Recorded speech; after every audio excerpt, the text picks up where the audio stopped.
Grandes ideas de la filosofía. Filosofía de la ciencia.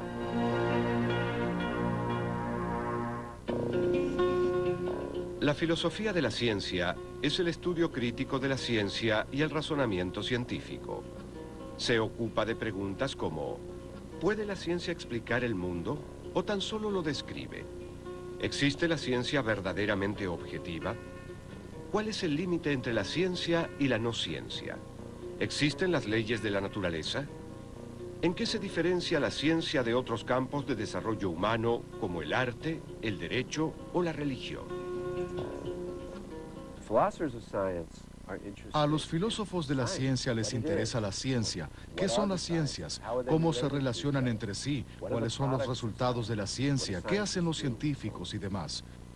Por ejemplo, dentro de la biología realizamos diversos tipos de distinciones.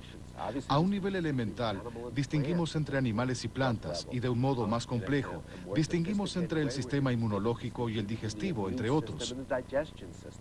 Dentro de la física, la ciencia fundamental, podríamos preguntarnos acerca de las propiedades más básicas y de la manera adecuada de ver al mundo. A menudo se plantea la pregunta: ¿qué relación guarda la filosofía con la ciencia? Y la respuesta a dicha pregunta, creo, es que aunque digamos que la ciencia natural era parte de la filosofía, de hecho se la llamaba filosofía natural aún en la época newtoniana y durante un tiempo después, solemos pensar que hubo una especie de separación entre la filosofía y las ciencias naturales y que pasaron a ser dos campos separados. El pensamiento sistemático acerca del mundo en el que vivimos conforma la esencia de la actividad científica. También es la base del pensamiento filosófico. En líneas generales, la filosofía y la ciencia tienen un programa en común: desentrañar el misterio de nuestro mundo. Entonces no ha de sorprendernos que estas dos empresas hayan recorrido caminos paralelos durante siglos. Durante gran parte de la historia de la filosofía de la ciencia no se diferenció del resto de la filosofía. De hecho, la filosofía en sí, o al menos gran parte de ella, no se diferenciaba mucho de las ciencias en general. Entonces, los atomistas griegos como Demócrito e incluso Platón y Aristóteles se hacían preguntas que hoy en día consideramos filosóficas y otras que consideramos científicas. El despertar de la conciencia científica se remonta a la antigua Grecia. En el siglo VI a.C., los pensadores jonios comenzaron a buscar más allá de las explicaciones tradicionales provistas por el mito y la religión. Entre los filósofos presocráticos, la noción matemática de Pitágoras acerca de la estructura del mundo fue sumamente influyente. Tanto así que para Platón, el creador del universo, es un matemático que construyó el cosmos de acuerdo con los principios geométricos. El tiempo, por tanto, nació con el universo, para que, generados simultáneamente, también desaparezcan a la vez, si en alguna ocasión tiene lugar una eventual disolución suya. La decisión divina de crear el tiempo hizo que surgieran el Sol, la Luna y los otros 5 cuerpos celestes que llevan el nombre de planetas, para que dividieran y guardaran las magnitudes temporales.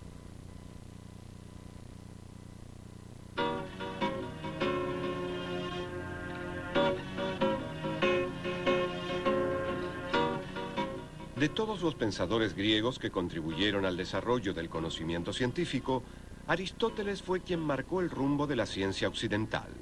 Su obra abarca no solo todas las ramas de la filosofía, sino prácticamente todos los sectores de la ciencia y del saber humano. Fue él quien estableció las divisiones entre las ciencias físicas tal como las conocemos actualmente, y su visión del mundo dominó la civilización occidental durante aproximadamente 2000 años. Mientras que Platón tendía a idealizar, Aristóteles desplegaba su pasión de científico por deducir el saber de los hechos concretos. Aristóteles estaba interesado en los diferentes tipos de organismos biológicos que existen, cómo se relacionan entre sí, cómo se reproducen, cómo duermen, cuánto tiempo duermen, y también estaba interesado en preguntas filosóficas, tales como ¿cuál es la causa última de sus movimientos? ¿Por qué hay animales sobre la faz de la Tierra? Y por supuesto, también estaba interesado en preguntas filosóficas mucho más generales, como por ejemplo, ¿cuáles son las principales categorías de la existencia?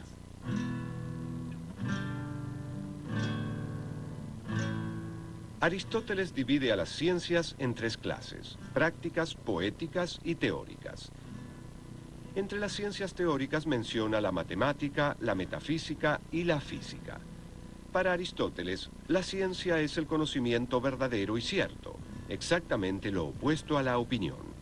En su analítica posteriora, Aristóteles aplicó el rigor de la lógica, una disciplina creada esencialmente por él para formular un proceso metodológico a fin de adquirir conocimiento científico.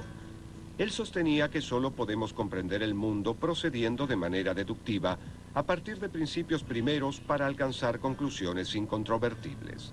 La predilección del científico por inferir conclusiones particulares a partir de reglas generales tiene sus orígenes en Aristóteles. El razonamiento inductivo pasó a un segundo plano respecto del pensamiento deductivo.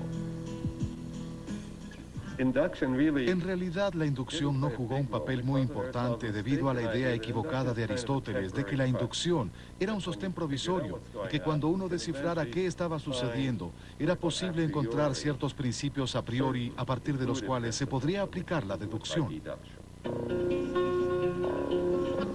El énfasis aristotélico en la lógica deductiva dominó la ciencia occidental durante siglos e influyó profundamente sobre diferentes pensadores como Euclides de Alejandría, uno de los matemáticos más importantes del período clásico.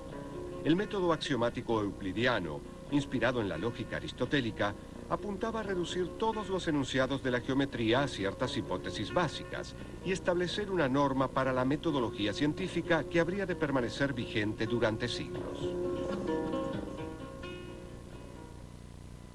Las leyes de la naturaleza no son sino pensamientos matemáticos de Dios.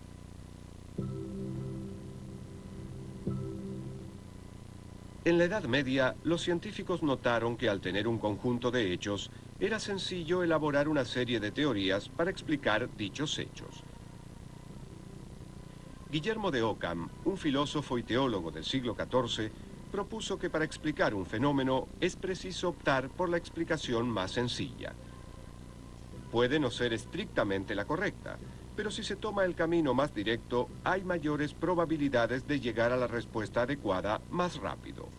Este principio, que se lo conoció bajo el nombre de la navaja de Ockham, fue un hito en la historia de la metodología científica. La pluralidad no ha de ser postulada a menos que sea necesario.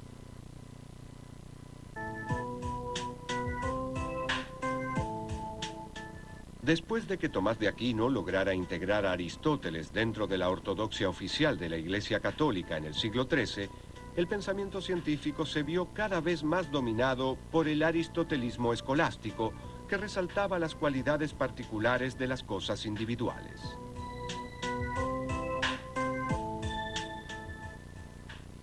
En el aristotelismo había 4 elementos: tierra, agua, aire y fuego.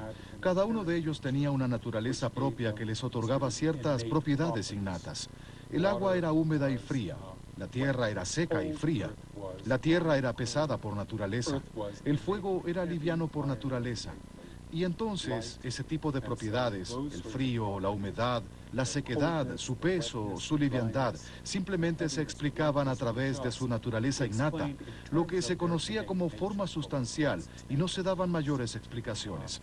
Simplemente eran así por naturaleza, y esa era la única explicación que podía darse respecto de su comportamiento. Luego, en el siglo XIV, los textos clásicos que habían desaparecido de Occidente por siglos comenzaron a reaparecer y encendieron la llama del saber y el descubrimiento que caracterizó al Renacimiento.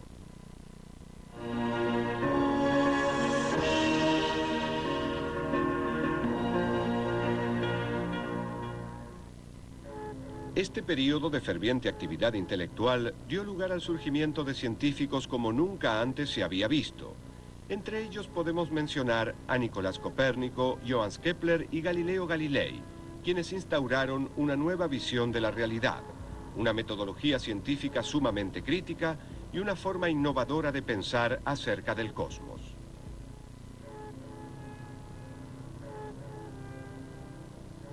¿Eran filósofos? ¿Se consideraban filósofos? Bueno, de cierta manera sí. Después de la publicación del Mensajero Sideral en 1610, Galileo abandonó la universidad e ingresó a la corte. En primer lugar, le ofrecieron el cargo de matemático del Gran Duque de Toscana en la corte de Florencia. Pero él insistió para servir como matemático y filósofo del Gran Duque.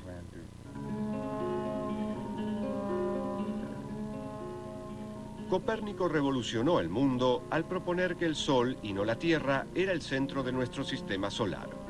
Kepler amplió la teoría del sistema copernicano, postulando que los planetas se mueven en órbitas elípticas y no en círculos perfectos como se creía anteriormente. La actividad científica de Galileo desafió la ortodoxia aristotélica, lo cual le ocasionó grandes dificultades con la Iglesia Católica.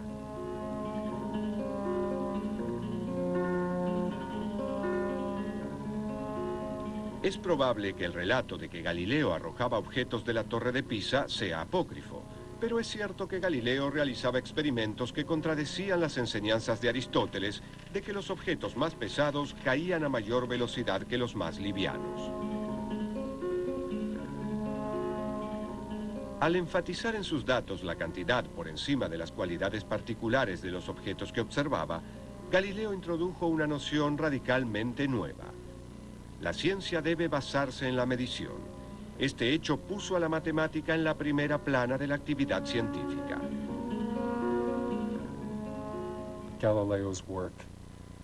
Hoy en día se considera la obra de Galileo, por supuesto, en estrecha relación con el copernicanismo y su astronomía observacional, pero creo que sus contemporáneos lo consideraban al menos igualmente importante por haber descubierto cómo comprender la caída libre en términos matemáticos. Dio la primera explicación matemática sobre la caída de los cuerpos pesados y sobre el movimiento de los proyectiles, lo cual fue muy sorprendente. Hoy en día, estos son temas muy simples para todos los que asisten a la escuela secundaria, pero en esa época eran descubrimientos verdaderamente extraordinarios. La filosofía está escrita en este grandísimo libro que continuamente está abierto ante nuestros ojos, el universo, pero no puede entenderse si antes no se procura entender su lengua y conocer los caracteres en los cuales está escrito. Este libro está escrito en lengua matemática y sus caracteres son triángulos, círculos y otras figuras geométricas, sin las cuales es totalmente imposible entender humanamente una palabra y sin las cuales nos agitamos vanamente en un oscuro laberinto.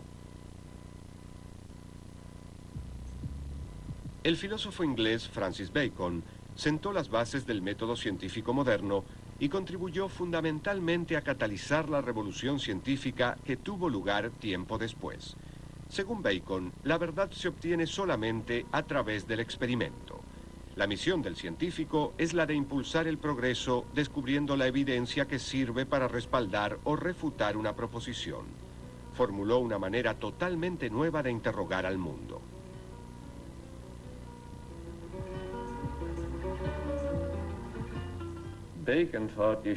Bacon creía que se debían evitar las hipótesis abstractas por completo. Podría decirse que él quería que la ciencia funcionase como la ingeniería, en parte porque la ciencia medieval de la última época, que era la ciencia del siglo XV, todavía daba escasos resultados útiles, y él anticipó que ésta podía llegar a convertirse en algo mucho más útil aún. Él considera que la ciencia, comprender la naturaleza, es una manera de mejorar la vida de las personas. Siendo uno de los críticos del aristotelismo más importantes de la época, su mayor crítica hacia este movimiento es que es estéril, que en realidad no produce tecnología, no produce obras. Él hace la siguiente analogía. La filosofía de la que se habla hoy en día es como los jóvenes, mucho parloteo y ninguna obra. En realidad, no produce nada. Cree en una nueva filosofía que realmente produzca tecnología y haga obras. Lo que Bacon quería es darnos una manera racional de organizar la experiencia e interrogar la naturaleza, para que con esta combinación de razón y experiencia realmente logremos progresar. Si una persona parte de certezas, terminará con dudas. En cambio, si acepta partir de la duda, habrá de terminar con certezas. Fue gracias a la aparición de Isaac Newton que la revolución científica triunfó definitivamente sobre la institucionalizada visión aristotélica del mundo. En sus principios matemáticos de la filosofía natural, también conocidos como Principia Matemática, Newton describió la gravitación universal, delineó las leyes de movimiento y sentó las bases de la mecánica clásica. Sus 4 reglas del razonamiento marcaron un hito en la evolución del método científico. Estas reglas sostienen: no admitir más causas que las que son verdaderas y bastan para la explicación de los fenómenos. En cuanto sea posible, adscribir las mismas causas a idénticos efectos naturales. Considerar como propiedades de todos los cuerpos aquellas que no pueden ser aumentadas ni disminuidas y que se encuentran en todos los cuerpos en que es posible experimentar, pues las propiedades de los cuerpos no se conocen más que por experimentación. En filosofía experimental, tener por verdaderas las proposiciones inferidas por inducción a partir de los fenómenos.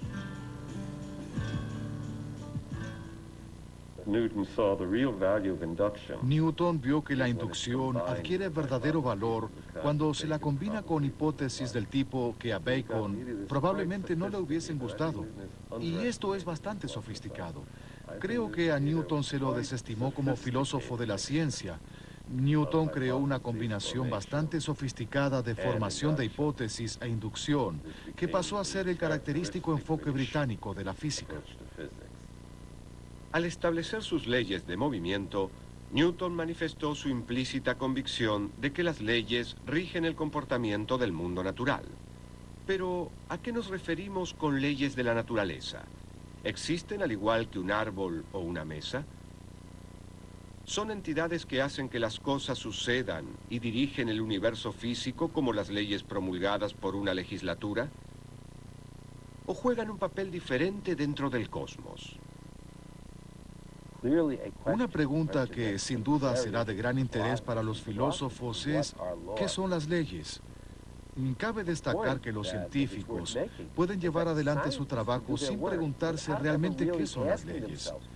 Por supuesto se preguntarán qué son las leyes, ya que están interesados en las leyes de la física, de la luz, de la gravedad, de la biología, de la teoría del aprendizaje y demás.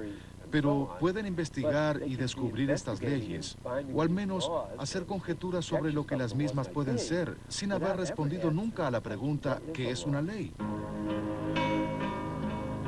Desde que Aristóteles declaró que es necesario conocer las primeras causas, una de las leyes fundamentales de la ciencia fue la de la causalidad, la noción de que siempre que se produce un cambio en el estado del mundo, algo tiene que haberlo ocasionado. Sin embargo, el filósofo escocés David Hume planteó que no existe evidencia irrefutable de que dicha causalidad sea una característica propia de este mundo.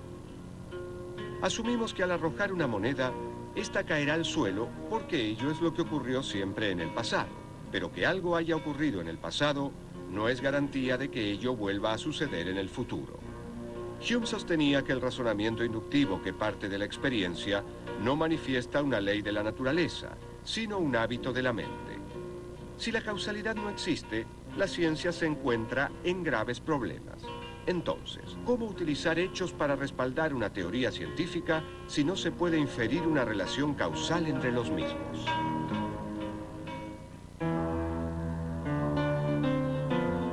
El filósofo prusiano Immanuel Kant reconoció la fuerza del argumento de Hume y respondió al mismo afirmando que todos compartimos una estructura mental para comprender el mundo, como la causalidad u otras leyes naturales, que es real en cuanto existe dentro del contexto de nuestra mente. No es importante si existe o no en el mundo, porque ello sencillamente no puede llegar a conocerse. No podemos conocer más allá de lo que está en nuestra mente, con lo cual la realidad definida por las categorías de la experiencia, según Kant, comprende la totalidad del conocimiento humano. Provista del método científico de Newton y el argumento kantiano sobre el conocimiento, la ciencia hizo eclosión en los siglos XVIII y XIX. Uno por uno, los misterios de la naturaleza fueron develándose. Las especies evolucionaron, los objetos de la naturaleza interactuaron de manera predecible y los cielos obedecieron leyes incontrovertibles. El mundo tenía sentido y la razón triunfó sobre la ignorancia.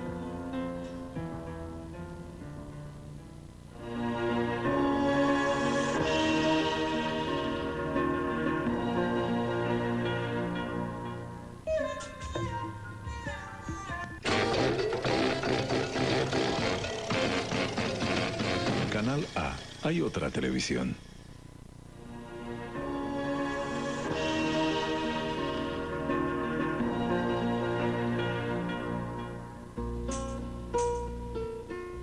En la década de 1920 y 1930, los grandes avances en el campo de la física inspiraron a un grupo de pensadores que comenzaron a reunirse en Viena para discutir sobre filosofía. A este grupo se lo conoció bajo el nombre del Círculo de Viena y dio origen al positivismo lógico, un movimiento que sostenía que el único discurso que tenía sentido era el científico. Si se deseaba afirmar algo sobre el mundo, debía haber alguna experiencia sensible a la cual remitirse para demostrar que el reclamo en cuestión era verdadero. A este concepto se lo denominó principio de verificación o verificacionismo. Rudolf Carnap, Maurice Schlick y Otto Neurath eran los principales miembros del Círculo de Viena, que era frecuentado por muchas eminencias.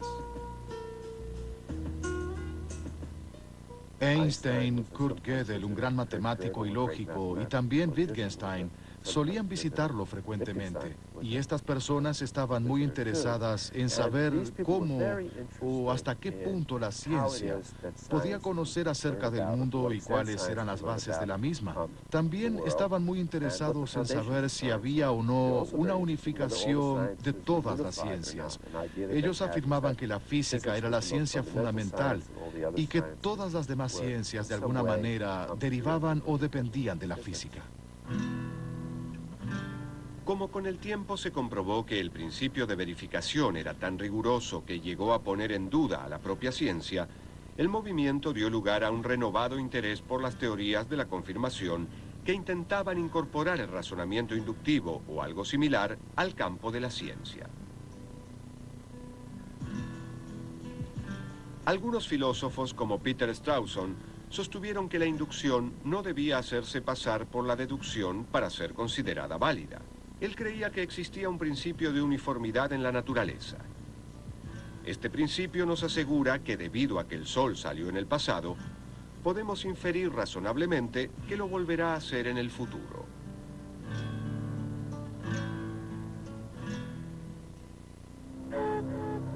El filósofo austríaco Karl Popper sostuvo que los científicos no infieren teorías de la observación imparcial de los hechos, sino todo lo contrario. Todos los problemas e hipótesis anteriores guían sus observaciones.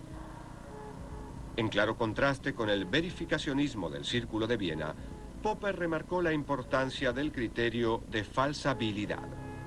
Una teoría no debe ser aceptada a menos que pueda determinarse qué experiencia o hecho demostrarían su falsedad. La tarea del científico es formular teorías y contrastarlas con sus observaciones. Si la hipótesis resiste la prueba de refutación, puede aceptarse provisionalmente. La gran ventaja de la falsación sobre la verificación es que 1000 observaciones no bastan para verificar una teoría, pero una sola es suficiente para refutarla. Popper tenía una visión general muy interesante sobre la naturaleza y el desarrollo de la ciencia y del conocimiento científico. Y pensaba que de hecho cualquier teoría que hubiera sido formulada sería refutada eventualmente, ya que podemos adquirir cada vez más conocimiento y nuestras respuestas pueden estar cada vez más cerca de ser correctas y verdaderas. Y era poco probable que alguna vez diéramos de manera exacta con una teoría completamente verdadera. Popper pensaba que el razonamiento inductivo era una especie de ilusión óptica. Sostuvo que utilizamos un método de prueba y error que puede parecer inductivo, pero cuya estructura lógica era completamente diferente. Las conjeturas son nuestros globos de ensayo. Las ponemos a prueba criticándolas y tratando de reemplazarlas, intentando demostrar que puede haber conjeturas mejores o peores y que las mismas pueden mejorarse. El lugar que ocupa el problema de la inducción ha sido usurpado por el problema de la bondad o maldad comparativa de las conjeturas o teorías contrarias que han sido propuestas.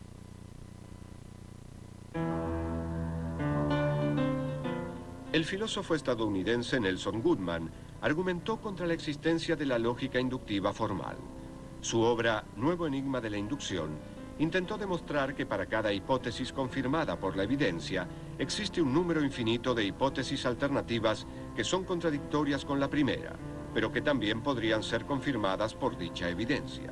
En otras palabras, una teoría nunca puede confirmarse por medio de la observación. En un artículo publicado en 1947, Nelson Goodman, un filósofo maravilloso, relacionó las leyes con la inducción de un modo extraordinario. Y hoy en día, este tema es frecuentemente abordado, sugiriendo que las únicas hipótesis que pueden ser proyectadas de manera inductiva son las hipótesis tipo ley. Es decir, las hipótesis que se asemejan a las leyes en otros aspectos, además de sus características sintácticas.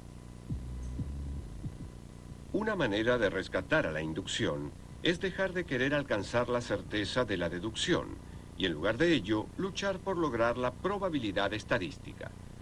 La teoría de la confirmación bayesiana, que recibió su nombre en honor al matemático inglés del siglo XVII, Thomas Bayes, es un método de inferencia estadística que combina el sentido común y la evidencia observacional para posibilitar la inducción dentro de un mundo incierto. Es un modelo de realidad en el que se prefiere utilizar el concepto probablemente en lugar de siempre. Around the beginning of the 1960s, A comienzos de la década de los 60 había una especie de revolución filosófica, en general dentro de la filosofía de la ciencia, por la cual se rechazaban o al menos modificaban muchos aspectos de las teorías positivistas y lógicas. La principal objeción que se hacía en ese momento era que los filósofos de la ciencia de la época no tomaban a la historia de la ciencia y a la práctica real de los científicos en sus laboratorios y sus estudios con la seriedad del caso. Tampoco tenían en cuenta la influencia ejercida sobre la ciencia por diversos acontecimientos generales, culturales, políticos y sociológicos. La crítica más penetrante e interesante en este aspecto fue la del historiador de la ciencia Thomas Kuhn, quien estaba muy interesado en la evolución de la ciencia a lo largo del tiempo. Él propuso una tesis muy interesante. En cualquier momento dado, los científicos trabajan dentro de un determinado paradigma. Esto es, un conjunto de ideas y teorías básicas, una serie de problemas a resolver, ciertos métodos experimentales y ciertos tipos de soluciones particulares que sirven como soluciones eficaces para los problemas.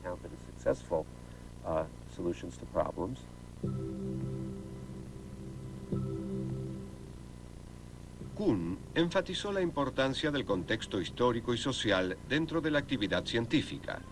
Se preguntaba por qué en un momento dado de la historia algunas teorías se aceptaban mientras que otras no.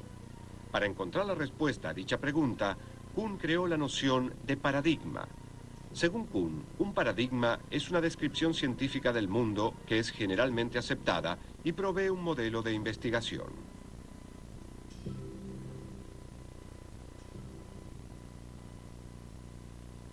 La existencia del paradigma establece el problema que debe resolverse. Una de las cosas que adquiere una comunidad científica con un paradigma es un criterio para seleccionar problemas que, mientras se dé por sentado el paradigma, puede suponerse que tienen solución. Kuhn creía que Popper no había comprendido cómo progresaba la ciencia. La ciencia no se ocupa de crear teorías y luego confirmarlas o rechazarlas, sino más bien de solucionar problemas. El proceso sistematizado de resolución de problemas es lo que Kuhn denominó ciencia normal. Pero Kuhn también pensaba que en un cierto punto de la práctica de la ciencia normal, o mejor dicho, en varios puntos, surgirían problemas que no podrían solucionarse a través del paradigma teórico que había sido aceptado. Y cuando esto ocurre, lo que suele suceder es que sobreviene una revolución dentro de la ciencia y una nueva teoría. Un nuevo paradigma surge para reemplazar el anterior. Algo similar a esto ha sucedido claramente, al menos algunas veces, a lo largo de la historia de diversas ciencias, típicamente en la física. El cambio que se produjo del paradigma de la mecánica clásica, la visión del mundo newtoniana de las partículas que se mueven recorriendo trayectorias, a la visión de la mecánica cuántica, es un buen ejemplo del cambio de paradigmas.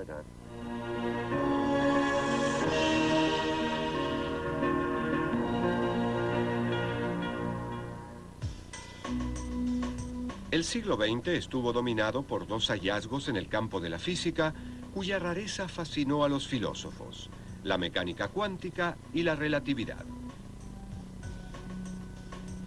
Einstein estaba trabajando en una oficina de patentes de Berna cuando en 1905 expuso su teoría de la relatividad especial o restringida, una teoría que sostenía que no existe ningún sistema privilegiado de referencia.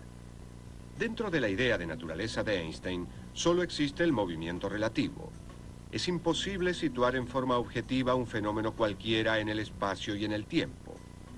Luego, en su teoría de la relatividad general, Einstein intentó unificar bajo un mismo principio la inercia y la gravedad, dos fuerzas de la naturaleza que se habían mantenido separadas desde el advenimiento de la física newtoniana. No es que se haya descartado a la física newtoniana, sino que la misma fue reemplazada. Las implicancias de la teoría de Newton todavía pueden ser aceptadas en su mayoría, pero la teoría de Einstein trajo consecuencias experimentales nuevas que se ajustan mejor a los experimentos reales. Y, de hecho, una de las consecuencias de la teoría de Einstein comprende un momento especial en la historia de la física. La teoría de la relatividad general de Einstein predijo que la luz que viaja cerca de un cuerpo tan pesado como el Sol sufriría los efectos de la gravedad. La teoría de Newton no postulaba esto, y en la década de 1920, Sir Arthur Eddington organizó la observación de un eclipse solar en la que habría de medirse si realmente la luz de las estrellas lejanas se desviaba al pasar cerca del Sol. Y de hecho descubrieron que los resultados se acercaban más a lo propuesto por la teoría de Einstein que la de Newton.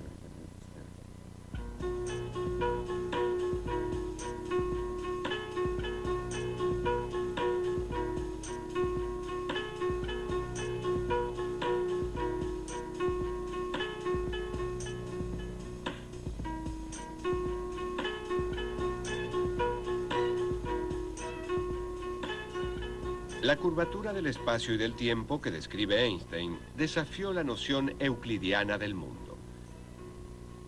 Casi de la noche a la mañana, las nociones clásicas de espacio, tiempo, materia y movimiento pasaron a ser obsoletas. Había surgido un nuevo paradigma con implicancias que trascendieron el campo de la física. El segundo hallazgo importante de la física del siglo XX fue la mecánica cuántica.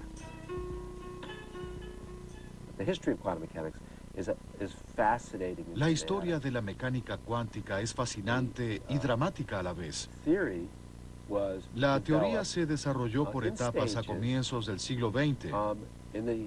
Uno de los principales problemas que los físicos debieron enfrentar en esta época fue cómo pensar acerca del átomo. En un principio, al átomo se lo consideraba como una especie de sistema planetario en miniatura, con el núcleo en el centro y los electrones orbitando alrededor del átomo. Pero la teoría de la luz de Maxwell predijo que si una carga eléctrica se mueve de la manera en que los electrones se mueven alrededor del átomo, entonces debería irradiar luz, y al irradiar luz debería perder algo de su movimiento y eventualmente caer dentro del núcleo del átomo. Por supuesto, si así es como se comportan los átomos, entonces el universo habría de colapsar, y queda claro que ello no sucede. Con lo cual, algo estaba equivocado.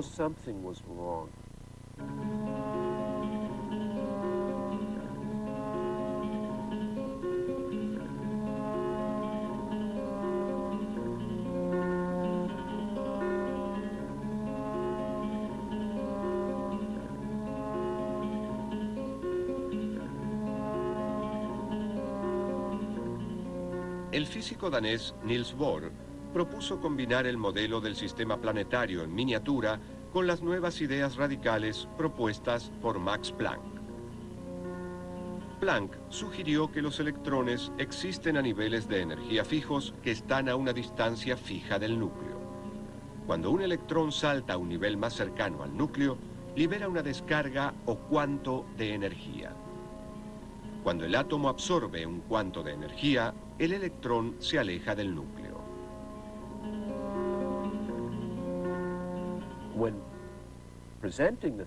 Al presentar la teoría, los físicos dirán a menudo que es posible realizar mediciones y determinar la posición dentro de un área muy pequeña de una partícula, un electrón, pero no es posible hacer simultáneamente mediciones de su velocidad y viceversa. Y esta visión fue desarrollándose. De hecho, las partículas atómicas, los electrones y demás, no tienen simultáneamente posición y velocidad. Por supuesto, si uno se detiene a pensar en ello un momento, si uno considera a los electrones como partículas, ¿qué significa que algo tenga una posición pero no tenga velocidad? No me refiero a que no se conozca su velocidad, sino que no tiene velocidad. O bien, ¿qué significa que algo tenga una velocidad dada pero no una posición determinada? Todo esto es muy extraño. Y se vuelve aún más extraño. Einstein respondió a las aparentes contradicciones con la mecánica cuántica y se encendió la polémica entre la teoría de la relatividad y la teoría cuántica. La teoría cuántica desarrollada por Bohr y Heisenberg sostenía que podía haber electrones en situaciones fácilmente reproducibles en las que dichos electrones en sí no tenían posiciones y velocidades determinadas, sino que sus posiciones y velocidades estaban interrelacionadas. ¿Qué significaba esto? Bueno, dada la visión instrumental que Bohr tenía sobre la mecánica cuántica, quería decir que si se realizaba cierta medición y se obtenía cierto resultado de este electrón, ello nos diría qué resultado se debería obtener al realizar una medición en aquel electrón, ya sea de su velocidad o de su posición. Y Einstein dijo, si al medir este electrón modifico el hecho de que no tenga una posición determinada a que sí la tenga, y ello a su vez hace que otro que no tenía una posición determinada pase a tenerla sin que yo intervenga en absoluto, debe ser que dicho cambio se produce instantáneamente y a través del espacio. Y Einstein creía que eso era absurdo. Pensaba que de hecho ello violaría su teoría de la relatividad especial. Entre los aspectos característicos de la teoría cuántica se encuentra la noción de que dos objetos que están en diferentes posiciones pueden interactuar simultáneamente, un efecto que Einstein denominó acción fantasmal a distancia. También desarrolló la noción de superposición, el principio según el cual, mientras no se pueda observar un objeto, el mismo se encuentra en todos los estados posibles de manera simultánea. El acto de la observación es lo que hace que un objeto esté limitado a una sola posibilidad. Una vez dije que existen muchas interpretaciones sobre la mecánica cuántica. Cada una de ellas recibe el apoyo de su creador y 6 amigos suyos. Y me han dicho que mencionar 6 es ser demasiado optimista. Entonces se presenta esta extraña situación en la que tenemos una teoría, sabemos cómo usarla, sabemos cómo hacer predicciones. Y para muchas personas como los positivistas, ello ya sería suficiente. Pero para muchos físicos y muchos filósofos no lo es, pues desearíamos tener algún tipo de comprensión acerca de lo que dicho formulismo expresa. El debate entre estos dos sistemas radicalmente diferentes, el físico y el metafísico, todavía permanece encendido. Por un lado, los físicos cuánticos emplean el cálculo estadístico y el principio de la incertidumbre, mientras que Einstein señalaba que Dios no juega a los dados con el universo. La teoría cuántica sugiere una realidad física azarosa y discontinua en la que las causas pueden tener efectos simultáneos a distancia, mientras que la teoría de la relatividad percibe al cosmos como algo relacional y continuo. Entonces, científicos y filósofos continúan entablando un intenso e ininterrumpido diálogo para lograr dar una explicación acerca de la naturaleza del mundo.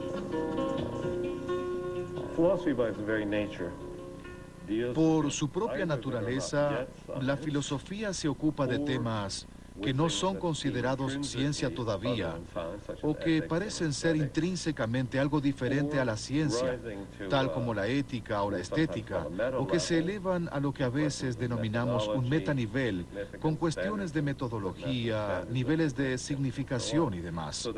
Entonces, parte de la filosofía debe ser ciencia que está por nacer. La filosofía funciona como una cuna para las ciencias del mañana. ¿Por qué ciertas personas se dedican a ser filósofos?